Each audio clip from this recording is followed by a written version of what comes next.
Nous nous retrouvons à Mbaling. Mbaling, un village situé à 7 km de la ville de Mbour. Dès l'entrée, on remarque des gargotes, charrettes et des matériels de pêche au bord de la mer, en plus de l'odeur du poisson qui fleure. Il s'agit de l'un des principaux sites de transformation de poissons halieutiques, avec notamment la présence de certaines sociétés comme Icagel, Senpeshco et BM Seafood.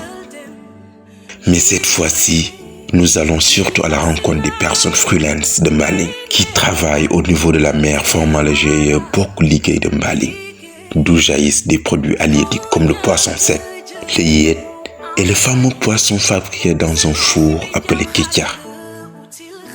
L'activité principale de ce site est la transformation des produits halieutiques et la commercialisation. Auparavant, l'activité se faisait à Mbour, mais depuis une décennie, Mbaling est devenu le siège officiel.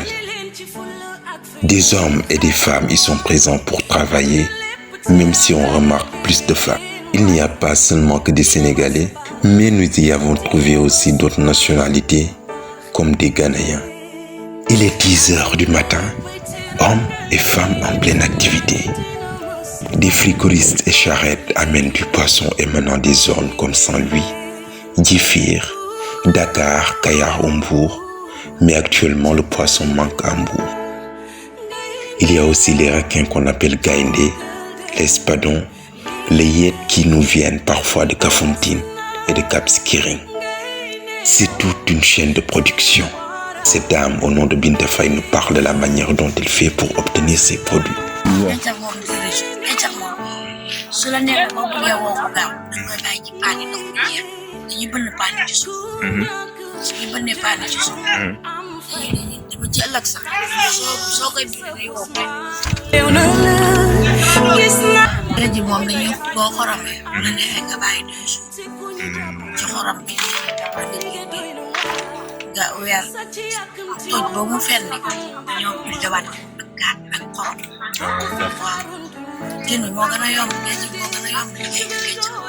L'activité ne se limite pas tout simplement aux dames, mais des hommes aussi y exercent le métier.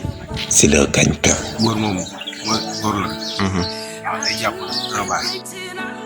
Si certains font toutes les étapes pour la production, ce n'est pas le cas pour d'autres qui payent de l'argent. Le cas de cette dame, Mère Seynabou Diop.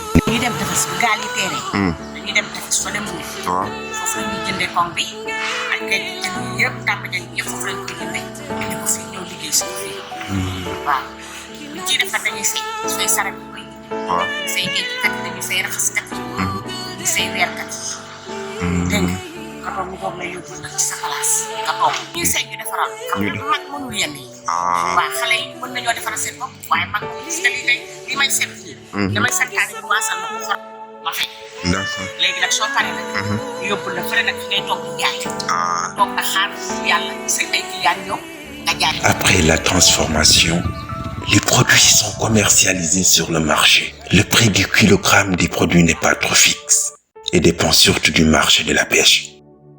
Des gens y viennent uniquement pour acheter, tandis que d'autres font des commandes à distance après une bonne appréciation du produit.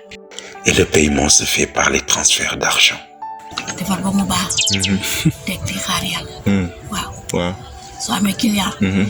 Comme nga am client Dakar client Thiès client Kaolack client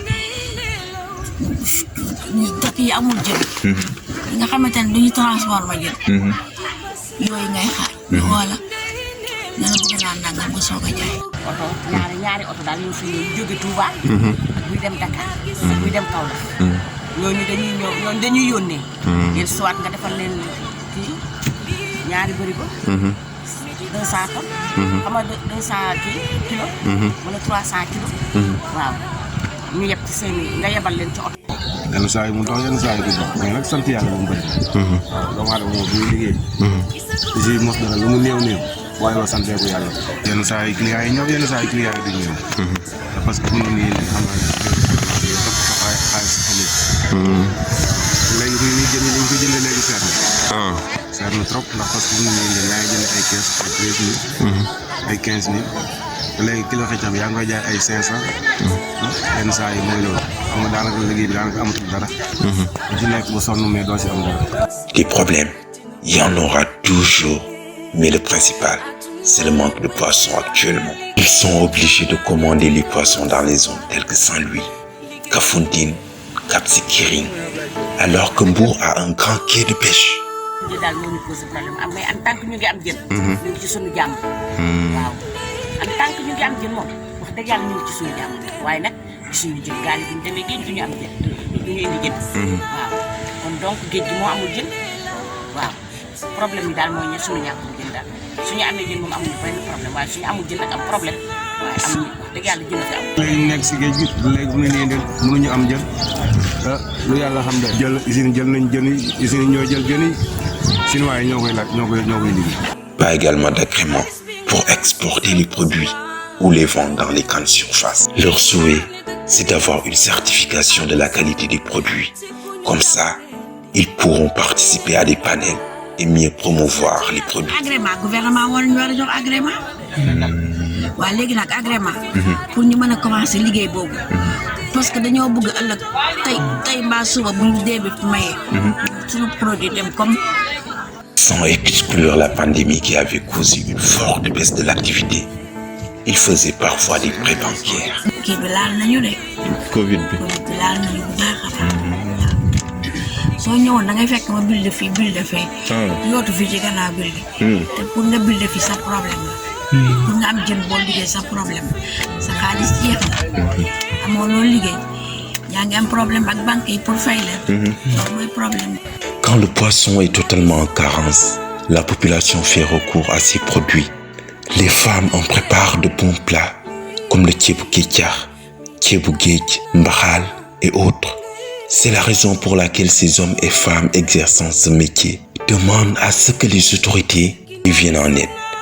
Parfois, des incidents peuvent subvenir. C'est juste l'exemple de cette pandémie et ils ont du mal à payer certains frais. géej tey jii ñun lu ñu añatee ceebu kétiax la. waaw. waa léegi jën moo amul. waruñu ñoo sufatal dañoo war a gestu. da nga gis ONG bu ñëw fii wax ñu xaalis mais duñu gis dara lañ dul gis. te ñun ñëpp GIE la ñu nekk. fii nii femmes yi fi nekk am na femmes yi bokk GIE nag. mais am na femmes yi fi nekk de GIE la ñu dugg. dañu bokk. sunu lépp baale nañu organiser ñàkk organisation amul ñàkkul baale.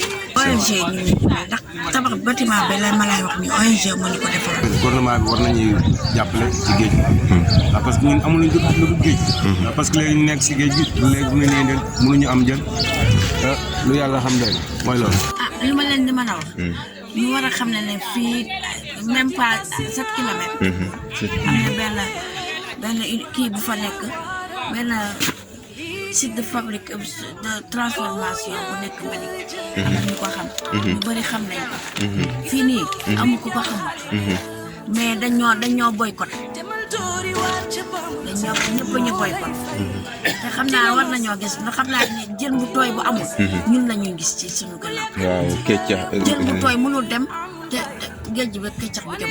ñoo ànd. kon ñoo war a ànd. Il n'y a pas de sous-métier et chacun doit se vanter de son activité. Mbaling représente leur trésor. Faites un tour dans ce magnifique lieu de travail et vous y trouverez des hommes forts et des femmes déterminées.